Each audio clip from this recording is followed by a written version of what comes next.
This research on Zimbabwe schools administration for preschool and primary education was done by TNB Gwekwerere. 1. Introduction. Administering preschool and primary schools is the management of activities and resources in educational environments for young children through planning, organizing, directing, and coordinating. Preschool administrators manage administrative tasks such as curriculum creation, staff management, budgeting, and assuring compliance. They supervise both academic and non-academic activities, including before and after school programs, to guarantee a comprehensive educational experience. Accreditation requirements set by organizations such as the National Association for the Education of Young Children, NAIYC, are essential for directing the management of early childhood education programs.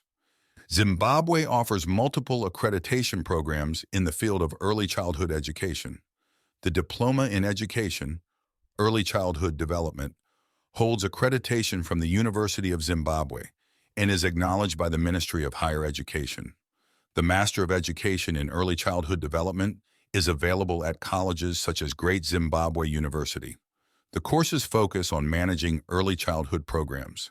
Zimbabwe's government is expanding early childhood education by establishing new courses in primary schools to improve access to education. These programs are essential for providing high-quality education to young children in Zimbabwe.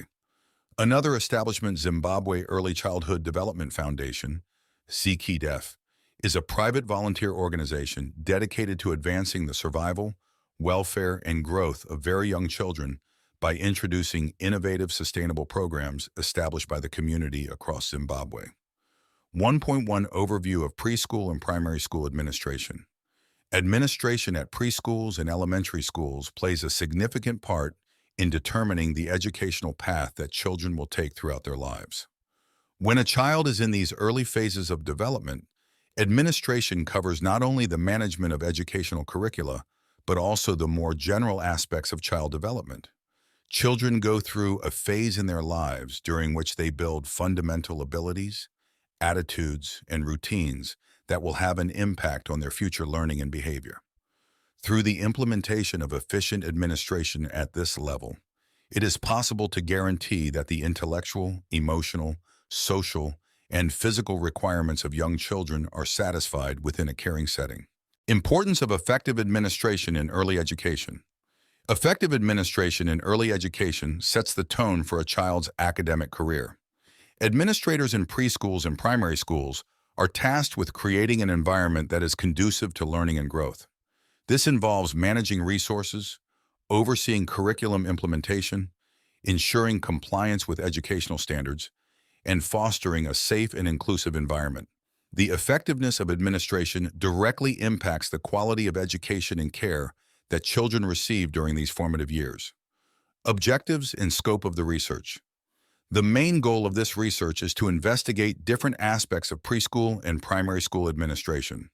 This involves comprehending the duties of administrative personnel, evaluating the curriculum development process, studying the influence of leadership styles in education, and investigating the obstacles encountered in this field. The research aims to explore how these aspects interact to establish an educational environment that fosters, captivates, and promotes the comprehensive growth of children. The research aims to offer insights on best practices, new solutions, and areas for development in early educational administration. 2. Historical context and theoretical framework. Evolution of school administration practices. The evolution of school administration practices reflects the changing needs and philosophies of education over time. In the United States, the development of educational practices and administration has been closely tied to broader social and political changes. For example, the Progressive Era saw the introduction of significant educational theorists and reformers like Jean Piaget, Benjamin Bloom, Maria Montessori, Horace Mann, and John Dewey. Their ideas about child-centered learning, educational equality, and the holistic development of the individual have had a lasting impact on educational practices. In the 19th century, the concept of normal schools was established for teacher training.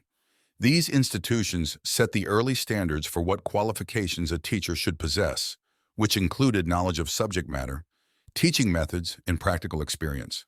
The focus was on ensuring a quality education for all, recognizing the social and moral value of education. The 20th century brought further changes. Innovations in teaching people with disabilities were introduced by figures like Thomas Gallaudet and Samuel Howe. The civil rights and women's rights movements of the 1960s influenced schools greatly, leading to a focus on integration and equality. The post-industrial economy and human rights advancements led to more regulated teaching, with increased licensing requirements and emphasis on advanced degrees and professional development. The latter part of the 20th century saw the emergence of standards-based education, influenced by reports like A Nation at Risk. The establishment of national standards and the implementation of standard-based curricula were significant shifts in educational administration and practice. This era also saw the introduction of initiatives like No Child Left Behind and Every Student Succeeds Act, focusing on uniformity in education and holding schools accountable for student achievement. Theoretical underpinnings of educational administration. The theoretical underpinnings of educational administration are diverse and have evolved over time. One significant perspective is the Waldorf education approach, developed by Rudolf Steiner, which focuses on the holistic development of the child, integrating body, mind, and spirit. The curriculum in Waldorf education emphasizes creativity, practical work, and nature discovery. Another notable approach is the Reggio Emilia philosophy, developed in Italy, emphasizing the rights of individuals in education. This approach values interpersonal relationships among children, teachers, and parents, and promotes learning through projects and inquiry based on children's interests. Parental involvement is seen as a key aspect of the child's learning and development. In primary education, curriculum development focuses on subject disciplines, knowledge skills, and character development. According to Elliot Eisner, character development is considered the implicit curriculum of a school, encompassing traits like resilience, empathy, and moral judgment. The curriculum is viewed as a springboard for developing personal and social capabilities, as well as ethical understanding. These theoretical frameworks highlight the importance of individualized and holistic approaches to education, recognizing the diverse needs and rights of students. They advocate for curriculums that go beyond academic learning to include emotional and social development, thereby catering to the comprehensive growth of students. 3. Legal and regulatory framework. 3.1 National and local education policies. Zimbabwe's education system has undergone significant transformations since its independence in 1980. Initially, the education system was heavily segregated, with different quality levels of education for white and African students. However, post-independence, the government implemented policies to democratize education, aiming to provide free and compulsory primary and secondary education for all children, backed by the national constitution, which recognizes education as a basic human right. This led to a massive expansion of the education system to accommodate the growing number of students. The government allocated a significant portion of its budget to education, which was considered an education miracle at the time. By the 1990s, primary schooling was nearly universal, and over half the population had completed secondary education. However, the education system suffered from challenges such as underfunding, hyperinflation, and economic mismanagement in the early 21st century, leading to a decline in public funding for education. Zimbabwe's educational policies, particularly in early childhood development, ECD, are guided by the Education Act of 1987, amended in 1996, which emphasizes the right of every child to education. This act aligns with global initiatives like the Millennium Development Goal No. 2, which aims for universal primary education. The National ECD Standards document outlines policies that focus on the holistic development of young children across various domains, including physical, social, emotional, intellectual, cultural, and spiritual growth. The Zimbabwe National Early Childhood Development (ECD) standards outlines several main policies that govern the operation and management of ECD centers in the country. These policies are designed to ensure a high standard of care and education in ECD centers across Zimbabwe, promoting the holistic development of children and adhering to principles of safety, inclusivity, and quality education. Main police is 1. Physical environment.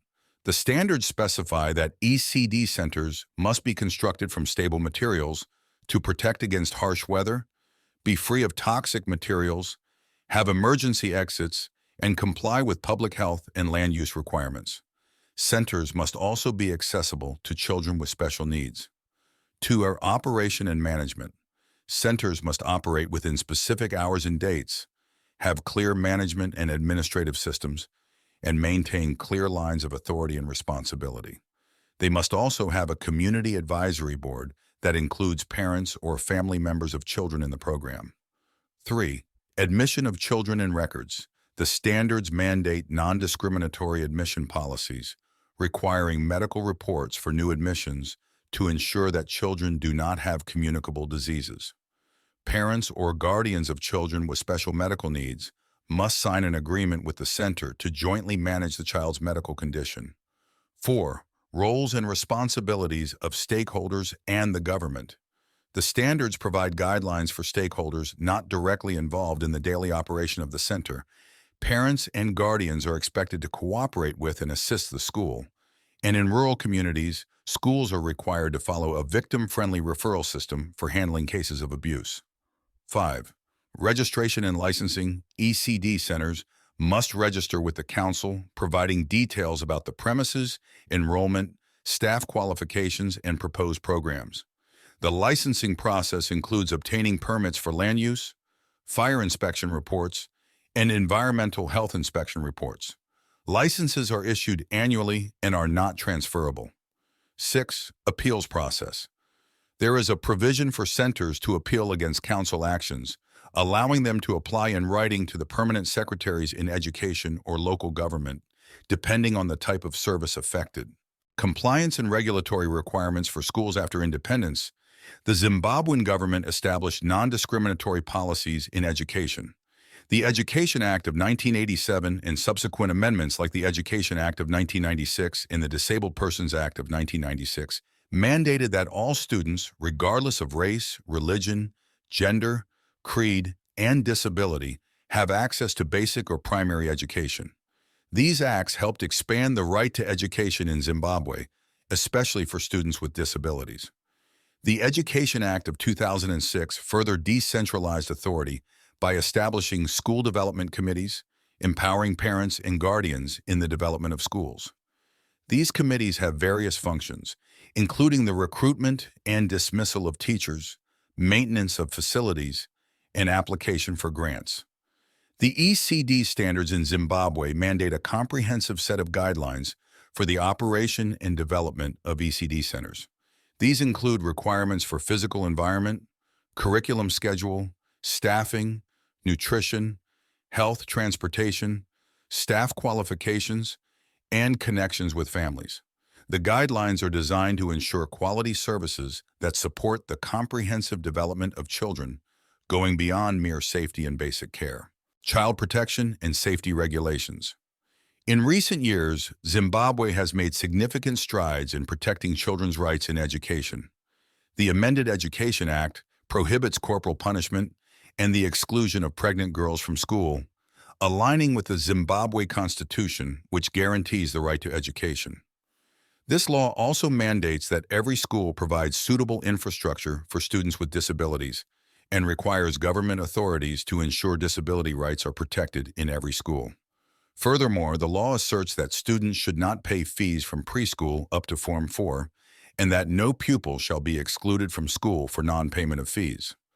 Prior to this amendment, the Ministry of Education introduced a re-entry policy in 2010, which allowed pregnant girls to return to school after a 3-month leave.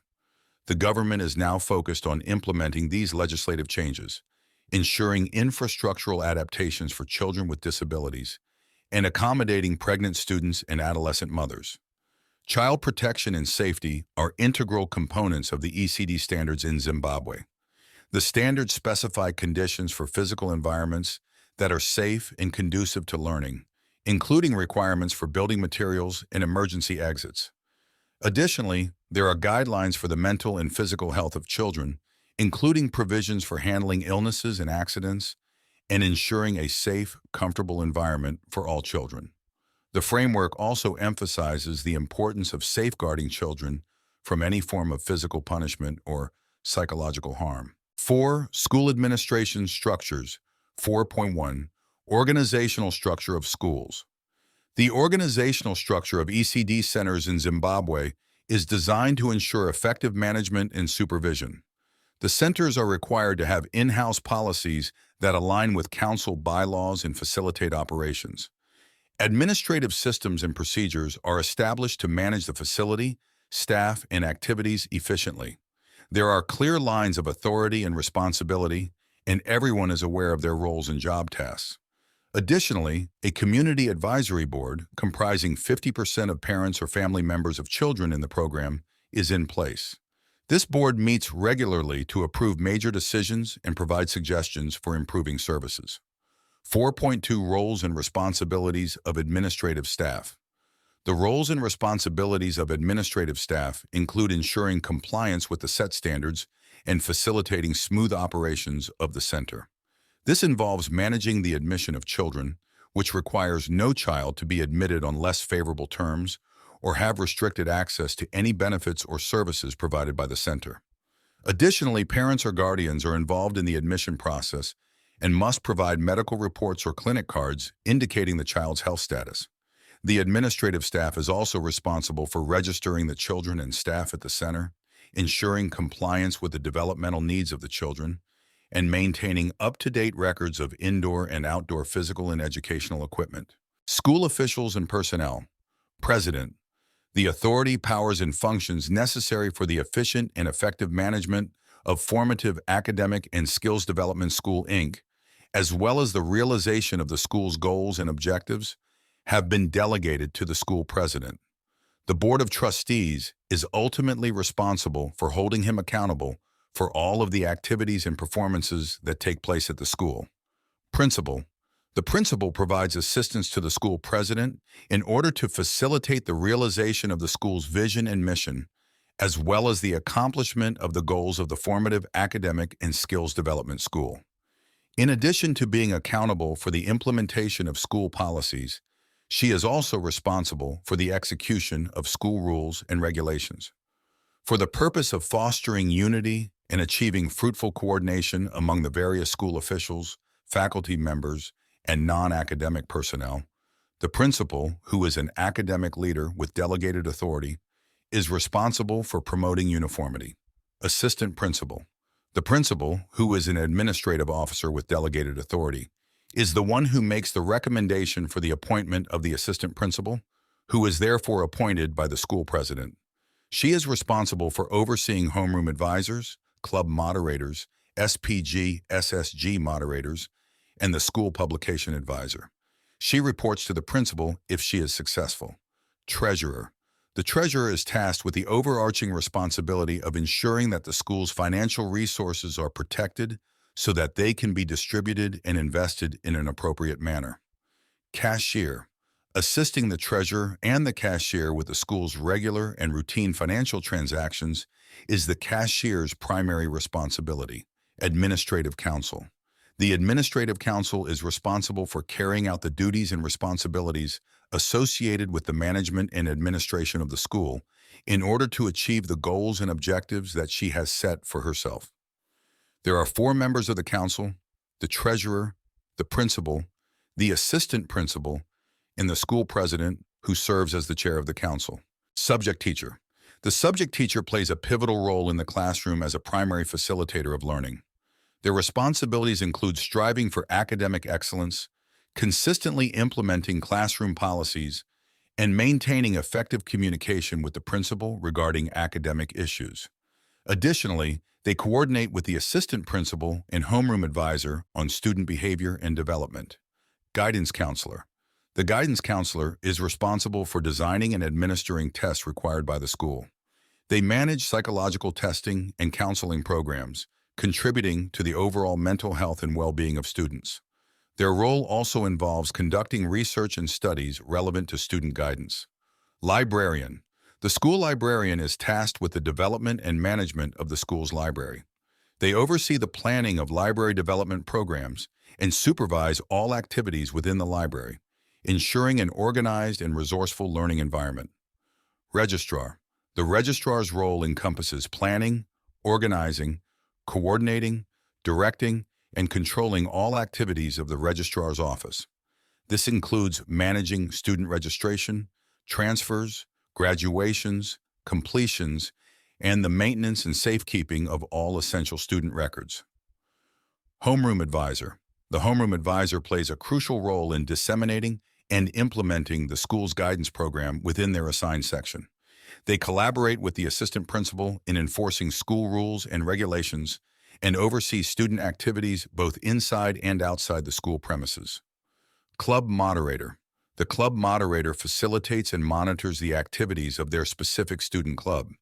They report to the assistant principal and ensure coordination with other clubs and organizations within the school. SPG, SSG Advisor. The advisor for the Supreme Pupil Government, Supreme Student Government, supports the student government, which aims to enhance student welfare and promote discipline. The SPG-SSG undertakes projects, submits proposals, and makes recommendations for the betterment of the student body. They also oversee the election of SPG-SSG officers representing the student population. School Publication Advisor. The School Publication Advisor is responsible for overseeing the production of the school publication. This includes planning activities, training students, and ensuring the quality and timeliness of the publication. School Nurse. The school nurse assists in implementing the school's health and medical program, playing a critical role in maintaining the health and well-being of students and staff. Maintenance Personnel.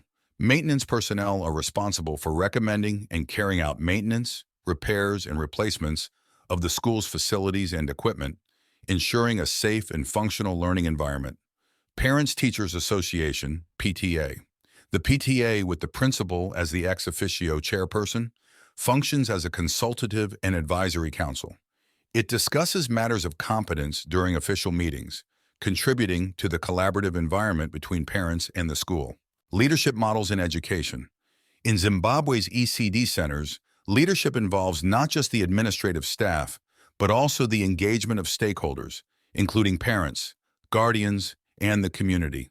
The leadership model is inclusive, encouraging parents and guardians to play an active role in the school's pastoral care system and assist the school in the best interest of the child. In rural communities, traditional leaders are also involved, complementing the formal processing channels in cases of incest and related offenses. This inclusive approach facilitates positive communication among the school, parents, and community members. In addition to these structural and administrative roles, the centers are required to follow a licensing process. This process includes submitting documentation, such as land use permits, fire inspection reports, environmental health inspection reports, and certificates of company where applicable. The license is specific to the operator, facility, and location, and is not transferable. It is renewed annually and displayed prominently within the center. 5. Financial management. Financial management in Zimbabwean schools, governed by Statutory Instrument 87 of the Constitution, is crucial for the effective operation of educational institutions. This regulation stipulates key roles for stakeholders, including setting up school development committees or associations. Schools, mostly nonprofit organizations, primarily rely on school fees collection and must adhere to strict budgetary controls. The management of school finances involves planning, controlling, and implementing a financial plan, accounting, reporting, and protecting assets from loss, damage, and fraud. However, there are challenges, including poor budgetary control, deficit school accounts, lack of budget reviews, and accountability issues. The challenges stem from inadequate planning, leading to difficulties in reporting and achieving objectives. Often, budgets are not effectively monitored, leading to unauthorized amendments and adjustments. Deficits in school accounts can interrupt operational activities, mostly due to weak internal controls and non-adherence to financial policies. The lack of regular budget reviews affects financial control and hinders the evaluation of financial progress. Additionally, issues like the misuse of cash before banking and corrupt conduct during procurement processes contribute to financial inefficiencies. Effective financial management in schools is essential for enhancing the quality of education and positively impacting families, organizations, society, and economies. To address these challenges, it is imperative to inculcate leadership values and traits among custodians of school funds, establish strong internal controls, set robust internal audit standards, and improve accountability and transparency in financial dealings. Budget planning and allocation. Strategic budget planning and allocation are essential for effective financial management in schools. The budget should be based on feasible action items that are in line with the objectives of student and staff achievement. This process entails aligning the school's goals with those of the state and district. It is crucial in budget planning to allocate funds to areas that have a direct impact on student learning and development. Transparency and accountability are essential in the process, as effective budget oversight can improve public service delivery and reduce corruption. Furthermore, the budget must be flexible to accommodate fluctuations caused by inflation or unexpected changes in the country, city, community, or school that impact education expenditures and implementation rates. 5.2 Fundraising and resource management. Fundraising remains a crucial aspect of financial management in schools, as it supports various programs and extracurricular activities that may not be fully covered by the budget. School leaders, including principals, play a key role in overseeing fundraising activities, ensuring they align with district policies and are executed appropriately. Additionally, establishing community partnerships can be instrumental in successful fundraising efforts. These partnerships not only aid in resource acquisition, but also in garnering support for new policies and legislative changes that can impact school finances. 5.3 Financial reporting and auditing. Accurate financial reporting and auditing are critical components of school financial management. This involves maintaining precise records of financial transactions and ensuring compliance with district-mandated accounting practices. School districts usually have specialized accounting departments equipped with financial management software to aid in this process. Regular auditing and financial reviews help ensure that funds are used appropriately and efficiently. Transparency in financial reporting and maintaining open lines of communication with all stakeholders, including parents and community members, are vital for trust and support in the management of school finances. In a nutshell, effective financial management in schools is a multifaceted process that requires careful planning, execution, and monitoring. It involves a collaborative effort from school administrators, teachers, parents, and the community to ensure that resources are optimally utilized for the benefit and success of the students. 6. Human resource management. Human resource management, HRM, in schools encompasses several critical functions, including staff recruitment and retention, professional development and training, and performance evaluation and management. HRM in schools plays a pivotal role in ensuring a high-quality educational environment by managing the most vital resource, the human resource. Effective HRM practices not only contribute to the professional growth and satisfaction of school staff, but also have a direct impact on the quality of education and student outcomes. 6.1 Staff recruitment and retention. Staff recruitment in schools involves identifying and attracting suitable candidates for teaching and administrative roles. A comprehensive approach to recruitment, considering factors such as previous achievements, tests of ability and reasoning, self and social interaction, is essential for selecting the most suitable candidates. Retention strategies in schools focus on creating a motivating and supportive work environment. Factors like achievement, recognition, work responsibility, advancement, and growth play a significant role in employee motivation and retention.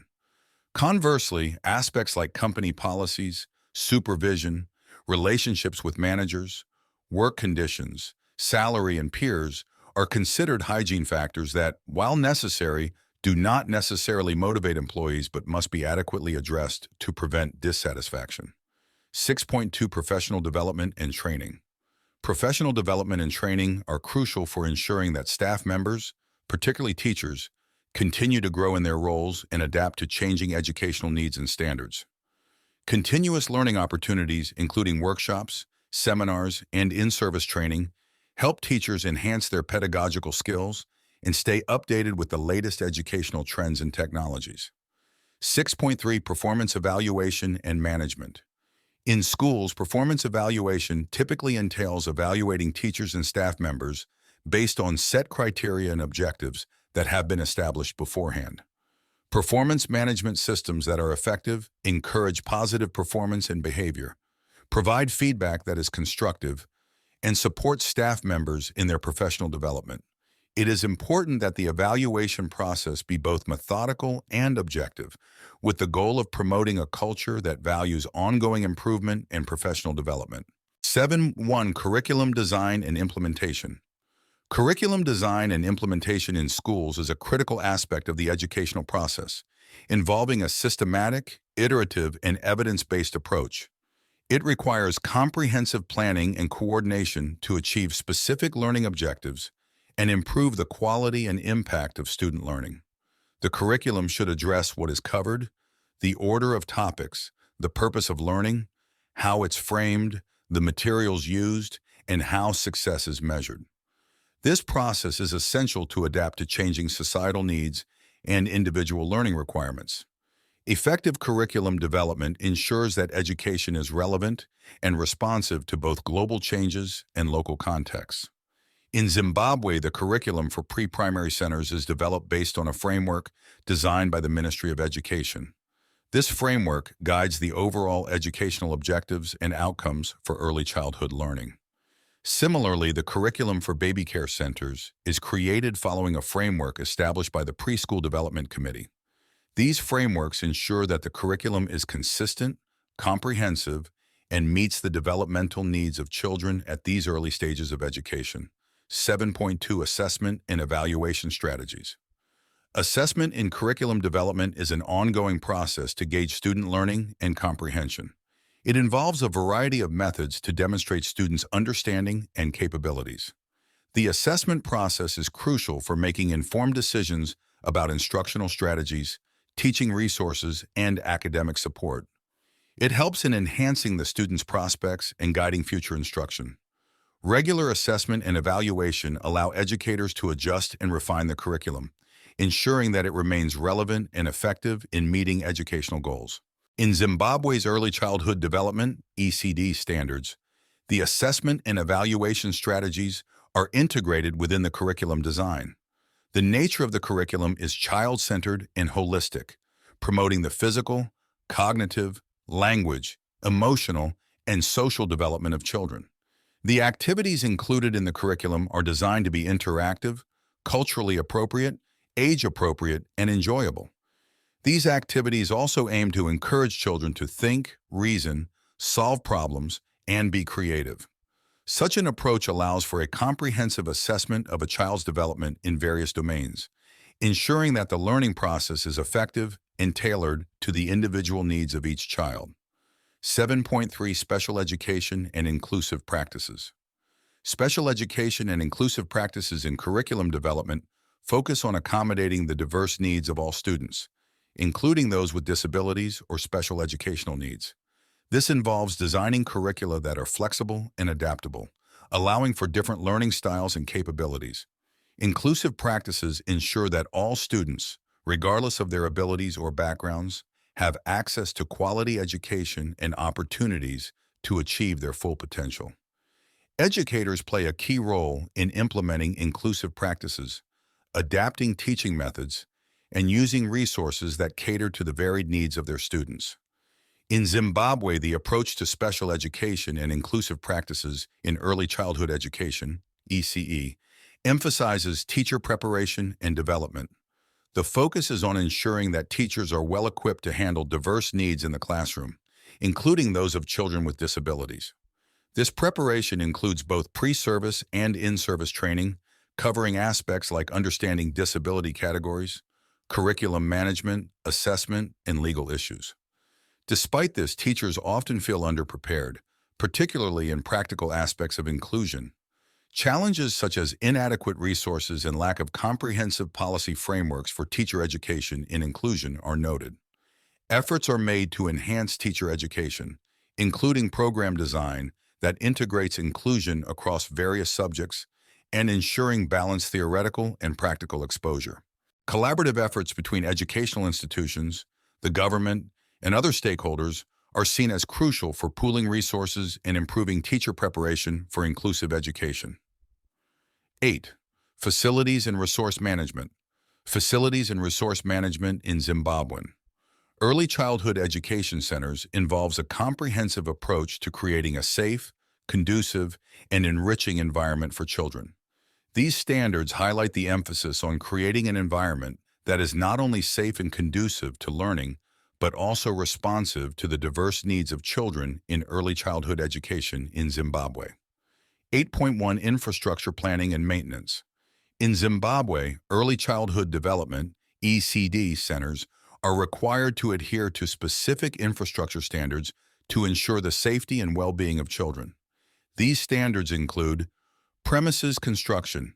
Centers must be constructed from stable materials that protect inhabitants from harsh weather and are free of toxic substances and hazards that may risk children's health and safety. They must have no asbestos in their construction and at least 2 separate outside doors for emergency exits. Compliance with public health and land use requirements. The premises must comply with public health acts and land use requirements for public use. Accessibility for children with special needs. The premises should be accessible to children with special needs, with necessary modifications made to ensure full participation in all activities. 8.2 Classroom and Learning Resource Management. Classroom and learning resource management in Zimbabwean ECD centers involves indoor environment, adequate indoor floor space of no less than 1.5 square meters per child, including spaces for educational activities, play, eating, and resting. Centers are expected to have separate rooms or classes for different age groups, 0 to 1.5 years, 2 1/2 4 years, and 4 to 6 years, ensuring age-appropriate environments. Adequate lighting and ventilation. Centers must have adequate lighting and ventilation, and where possible, adequate acoustics to minimize noise. 8.3 Health, Safety, and Environment Standards. Health, safety, and environment standards in these centers include age and size. Appropriate furniture. Furniture appropriate for the age and size of all children in the center. Individual storage spaces. Individual storage spaces for children and suitably placed cupboards and shelves for different uses within reach of children. Supply of educational materials and equipment. Adequate supply of developmental and educational materials and equipment for all areas of development and curriculum, ensuring that all equipment and materials used by children are non-toxic and reflect the local culture of the families in the community. 9. Student services and welfare. Preschool and primary school administration encompass a variety of aspects of student admission and record keeping, counseling and support services, and extracurricular activities and student engagement. 9.1 Student admission and record keeping. This aspect usually involves processes for enrolling students, maintaining their academic and personal records, and ensuring compliance with educational regulations.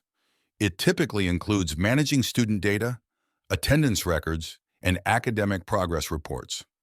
In Zimbabwean early childhood development (ECD) centers, student admission and record keeping are regulated by various standards set by the Ministry of Education, Sport, and Culture.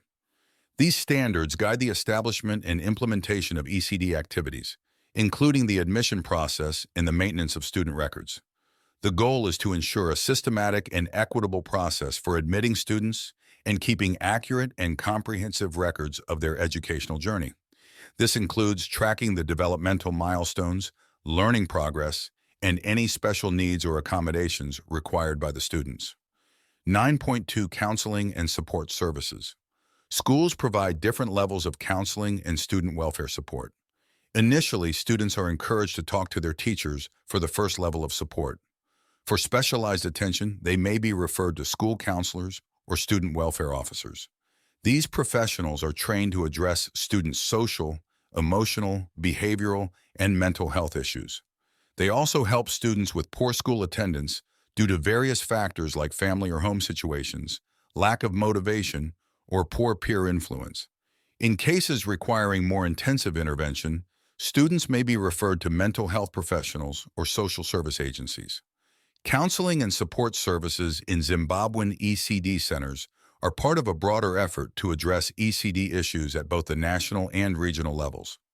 Organizations like Zinecta, Zimbabwe Network of Early Childhood Development Actors, play a key role in mobilizing non-state actors across the country to champion ECD issues.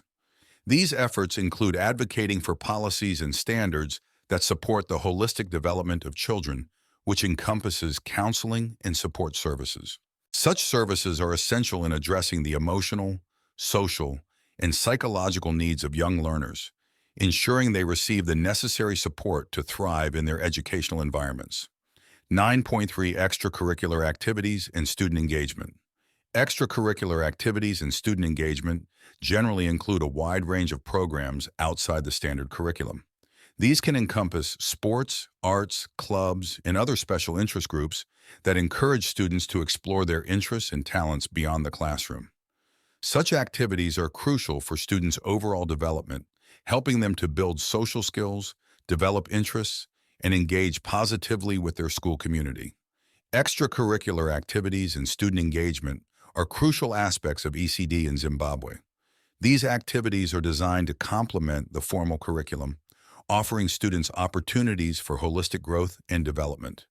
Extracurricular activities might include sports, arts, music, and other cultural and recreational pursuits that foster students' physical, creative, and social skills. Engaging students in these activities is seen as essential for their all-around development and well-being.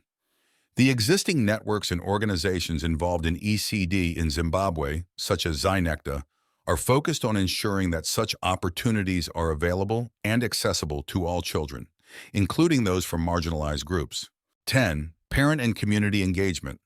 Parent and community engagement in preschool and primary school administration is a multifaceted area that includes communication strategies with parents, community involvement and partnerships, and handling complaints and feedback. 10.1 Communication strategies with parents. Effective parent engagement starts with establishing a positive connection between the school and parents. Schools should create clear communication channels to foster this relationship. Engaging parents in various school health activities, supporting learning at home, and including them in planning and decision-making processes are crucial steps. For example, schools can involve parents as volunteers in health and physical education classes, and include them in parent-teacher associations or school health councils. In ECD centers, effective communication with parents is key. This involves collaboration between teachers and families to develop behavioral strategies for teaching positive behavior and to manage classrooms effectively. This collaborative approach helps in creating individualized educational plans and enhances interaction between children in inclusive classrooms. Teachers need effective strategies and intervention techniques to facilitate this process, ensuring that parents are actively involved in their child's educational journey and are well informed about their progress and needs. Community involvement and partnerships. The engagement of parents in the community plays a vital role in enhancing the quality of education.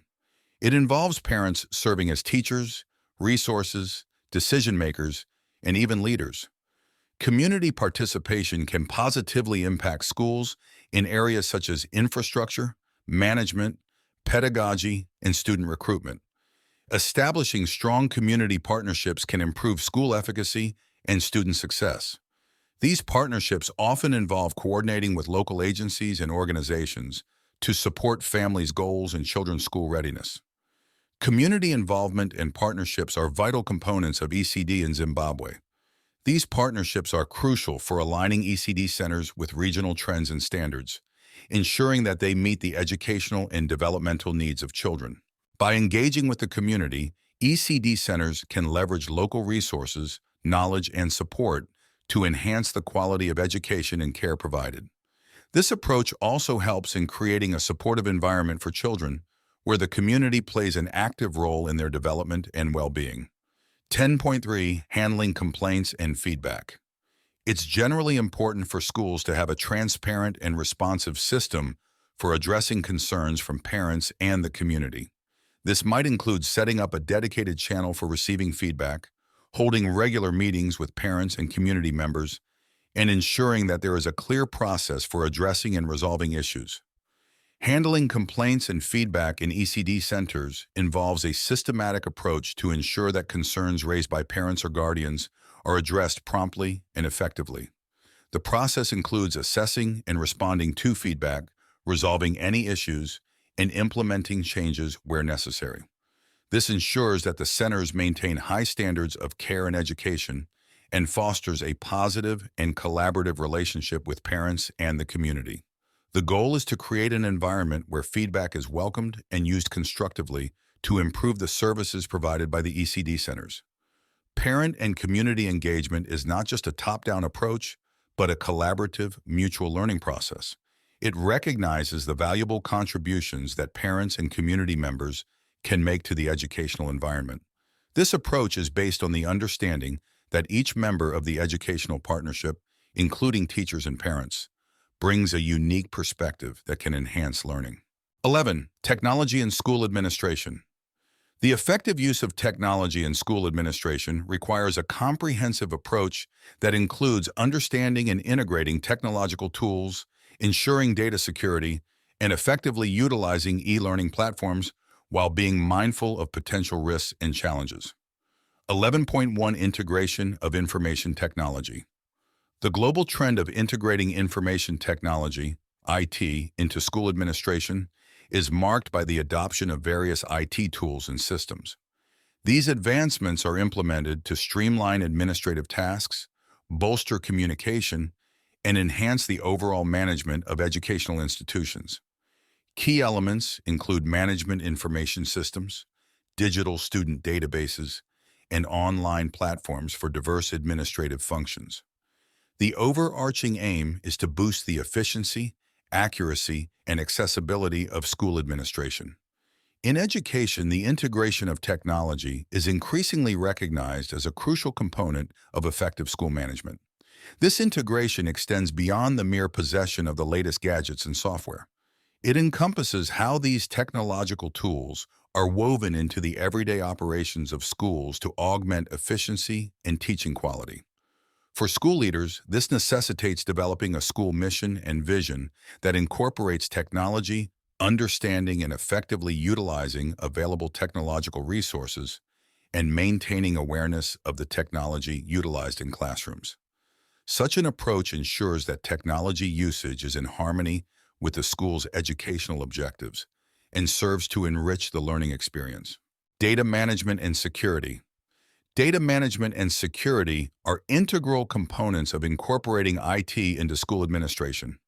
Schools globally are increasingly handling vast quantities of sensitive student data, encompassing academic records, personal details, and health information. To manage this data effectively, efficient systems are necessary for organization, storage, and retrieval. Moreover, stringent security protocols are vital to shield this data from unauthorized access and cyber threats, thereby safeguarding privacy and ensuring compliance with relevant data protection laws. The integration of technology in educational settings intensifies concerns regarding data management and security. As the volume of digital information collected and stored by schools escalates, prioritizing the privacy and security of this data becomes more critical. This responsibility involves protecting student information, academic records, and other sensitive data against unauthorized access and breaches. Educators and administrators must recognize the potential risks associated with data management and proactively take measures to secure this information effectively. 11.3 E-learning platforms and digital resources. E-learning platforms and digital resources have increasingly become a cornerstone of modern education, especially in light of the shift towards blended and remote learning models. These platforms offer a dynamic and adaptable learning environment, catering to diverse teaching methods and learning preferences. Schools are leveraging a variety of e-learning tools, such as learning management systems, LMS, virtual classrooms, and digital libraries to enrich the educational experience. These resources provide students with access to an extensive array of information and learning materials, enabling continuous education beyond the conventional classroom. While these platforms present several advantages, including interactive and engaging learning experiences, accessibility to materials outside of the classroom, and personalized learning paths, it's critical to acknowledge the potential drawbacks of technology in education. These include the risk of over-reliance on technological solutions, privacy and data security concerns, and the possibility of reduced social interaction. As such, a balanced approach to the use of technology in education is essential.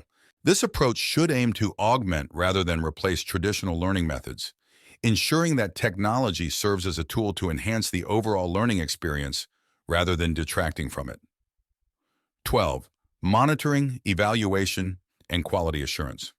Monitoring, evaluation, and quality assurance in school administration is about setting clear performance metrics, conducting thorough internal and external audits, and fostering a culture of continuous improvement. These processes ensure that schools not only meet current educational standards, but also adapt and evolve to meet future challenges and opportunities in education. 12.1 Performance metrics and KPIs for schools. The use of specific, measurable, achievable, relevant, and time-bound SMART goals is fundamental in evaluating school performance. Performance metrics and key performance indicators, KPIs, are essential tools in this process, allowing for the assessment of various aspects of school functioning. These include student learning outcomes, teacher performance, resource utilization, and administrative efficiency. Such indicators provide a structured approach to continuous improvement and accountability in educational settings. In countries like Zimbabwe and in schools adhering to the Cambridge curriculum, the role of performance metrics and KPIs is particularly crucial in measuring the quality of education. These metrics often encompass a range of factors, such as student achievement data, teacher performance evaluations, student attendance records, and other indicators reflective of school effectiveness. Implementing these KPIs enables schools to systematically monitor and evaluate their performance. This is vital for ensuring that they meet both national education standards and the rigorous criteria set by international educational frameworks. 12.2 Internal and external audits. Audits play a crucial role in ensuring that educational institutions, including those in Zimbabwe, comply with educational standards and regulations. These audits can be internal or external. Internal audits are conducted by the school itself and are primarily focused on reviewing and improving the school's internal processes and systems. External audits, on the other hand, are carried out by independent bodies and offer an objective evaluation of the school's overall performance. Both types of audits are vital for identifying areas of improvement and for verifying that the school meets necessary educational standards. In the context of Zimbabwe, regular audits are a mandatory part of school operations, serving as key components of quality assurance. These audits assess various facets of school management, including financial operations, administrative processes, and adherence to educational standards. They are instrumental in ensuring transparency and accountability within the schools. Specifically, for educational centers offering early childhood development, ECD, services in Zimbabwe, the audit and licensing processes are stringent and detailed. Prospective operators of ECD centers must submit a range of documents to the relevant government departments and councils, such as land use permits or authority, fire and environmental health inspection reports, and, where applicable, a certificate of company registration.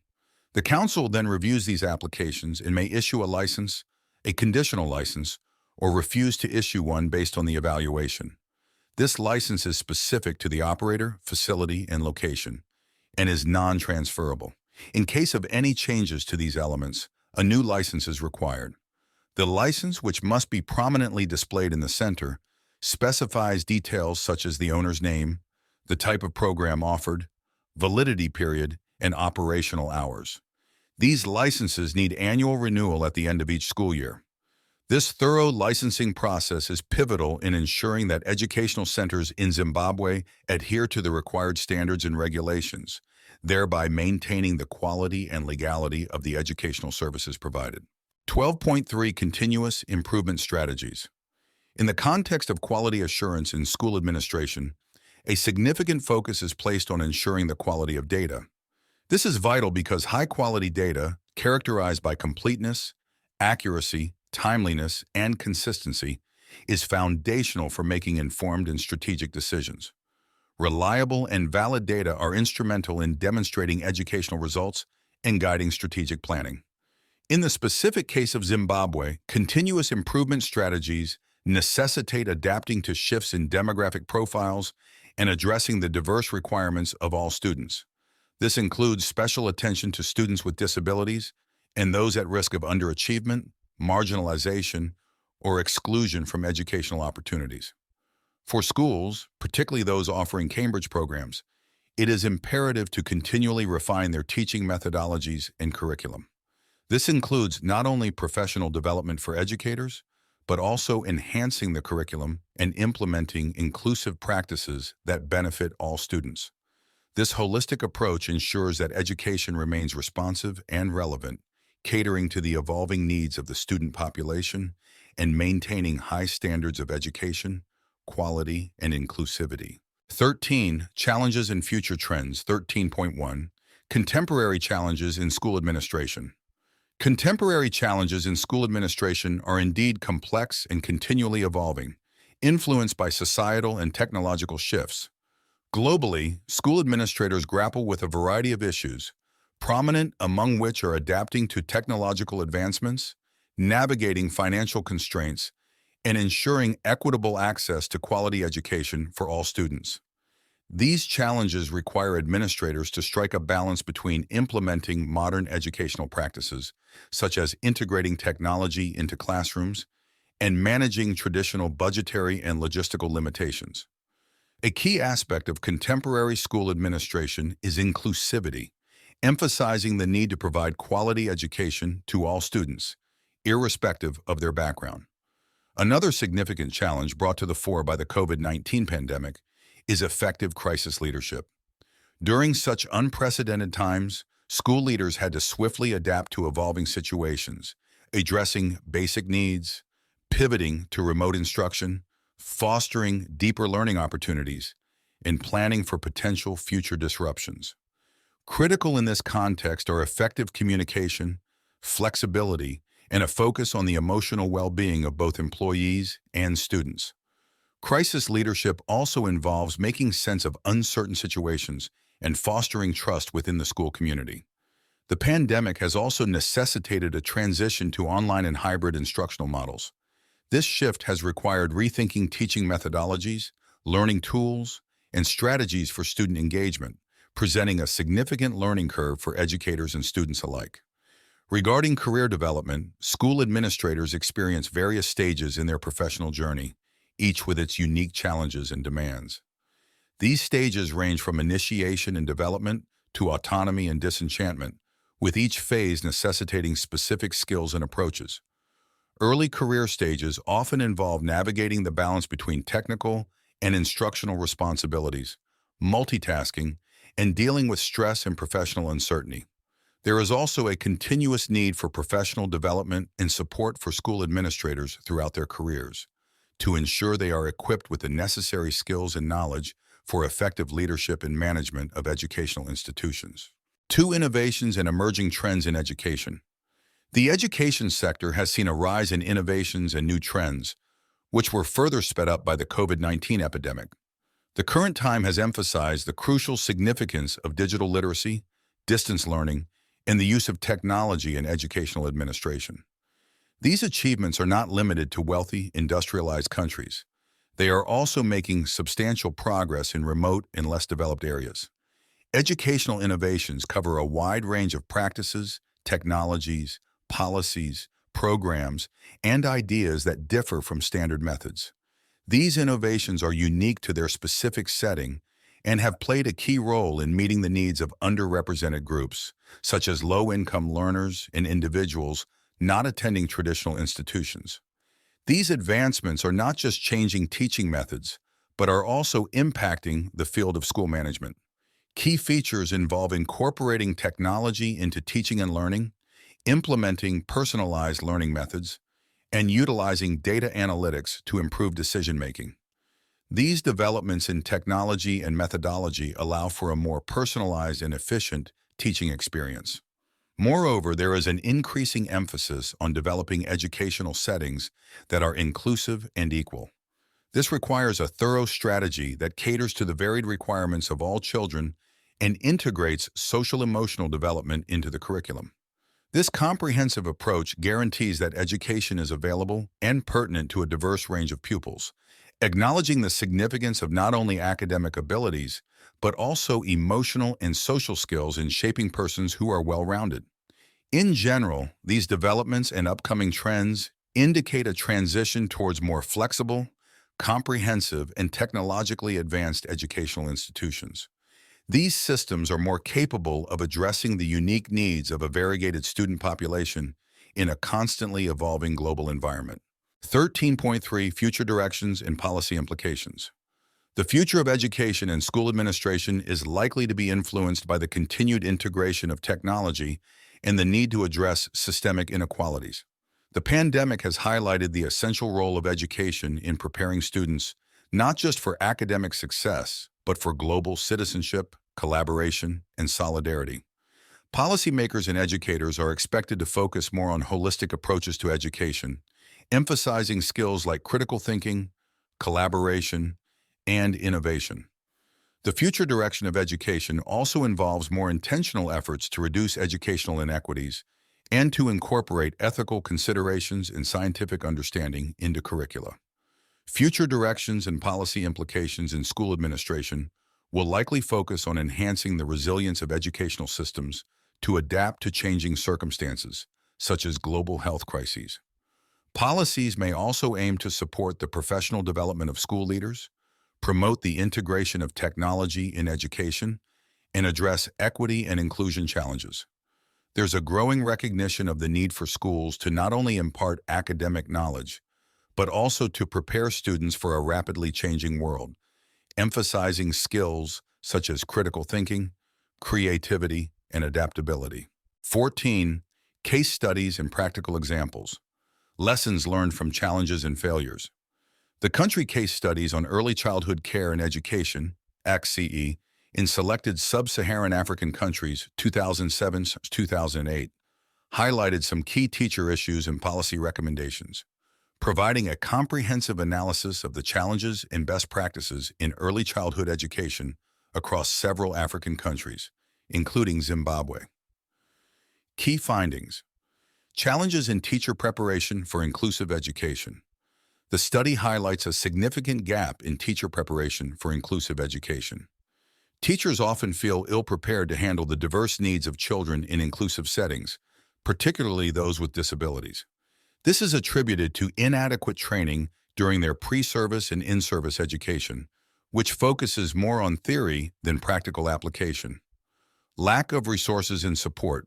The research points out that a lack of resources, including assistive technologies and curriculum materials, as well as a supportive legal framework, hinders effective teacher preparation for inclusive education. The economic challenges in many African countries, including Zimbabwe, exacerbate these issues. Strategies for enhancing teacher education. The study suggests several strategies to improve teacher education for inclusion. These include designing and implementing programs that teach inclusion across various curriculum subjects, ensuring balanced theoretical and practical professional knowledge, and fostering collaborations between teacher education colleges, universities, and various stakeholders. Need for comprehensive and inclusive policies. The study underscores the importance of developing comprehensive policies that address the diverse needs of all children, including those with disabilities. It recommends that teacher education institutions engage more closely with schools and communities to establish a mutual agenda of transformation. Barriers to effective inclusion. The study identifies the primary barriers to effective inclusion, including the behavior of children with disabilities, social rejection by typically developing peers, and the challenges related to finding additional time for planning their work. Recommendations for future research. The study suggests that future research should focus on models of XE special needs, education teacher preparation for inclusion to equip teachers with appropriate competencies and skills for successful and effective inclusion of all children. This analysis offers valuable insights into the challenges and potential strategies for improving early childhood education in sub-Saharan Africa, with a focus on inclusive education and teacher preparedness.